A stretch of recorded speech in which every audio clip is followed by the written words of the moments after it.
વડોદરા શહેરના દક્ષિણ વિસ્તાર મકરપુરા મેઇન રોડ પર મોટો ભૂવો પડ્યો.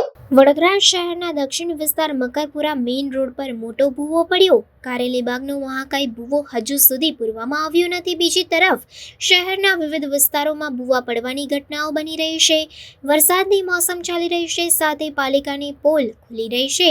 શહેરના દરેક વિસ્તારમાં નાના મોટા ભૂવા પડી રહ્યા છે. કેટલાક ભૂવા તો એવા છે જેમાં આખી કાર સમાઈ જાય. આ ભૂવા શહેરીજનો માટે જોખમી સાબિત થાય તેવી શક્યતા છે. મકરપુરા મેઇન રોડ પર ભૂવો પડતા દોડધામ મચી ગઈ હતી.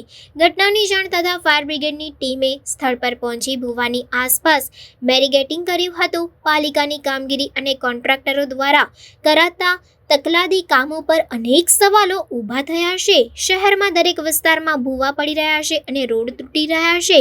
પાલિકા દ્વારા કોઈ પણ કામની ગુણવત્તાના માપદંડોની ચકાસણી કરવામાં આવતી નથી, જેના કારણે શહેરીજનોને ટેક્સ ચૂકવ્યા બાદ પણ સારી ગુણવત્તાવાળા રોડ મળી રહ્યા નથી. જ્યાં જુઓ ત્યાં ખાડા અને ભૂવા પડ્યા હોય તેવા દ્રશ્યો સાથે સ્માર્ટ સિટીની વાતો માત્ર હવામાં હોય તેવું સ્પષ્ટપણે જણાઈ રહ્યું છે. કોલ મળ્યો હતો ફાયરને. કંટ્રોલ રૂમથી કોલ મળેલો. એસઆરપી ગ્રુપ 9 ની સામે જે ડીમાર્ટની બાજુમાં જે જગ્યા જ્યાં ભૂવો પડેલો, ઘટના સ્થળે તાત્કાલિક જેડીસી મકરપુરાની ટીમ પહોંચી આવી છે અને હાલ બેરિકેડિંગ કરી. સ્થળે આવ્યા છો, કયા પ્રકારનું ભૂવો છે, કેટલો ઊંડો છે? અંદાજિત 4 થી 5 ફૂટ એની ઊંડાઈ છે.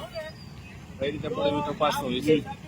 બહાર વાહન વ્યવહારને તકલીફ ના પડે કે બેરીકેડ કરવામાં આવ્યું છે? અત્યારે અમે ખાસ કોઈ અંદર કોઈ ગાડી કે કોઈ વ્યક્તિને ખ્યાલ આવે એના માટે ખાસ બેરિકેડિંગ કરવામાં આવે. ખાસ કરીને જે ભૂવો પડ્યો છે, અંદરનો રસ્તો પણ જે પોકળ થઈ ગયો છે, કેટલું ભયાનક લાગી રહ્યું છે.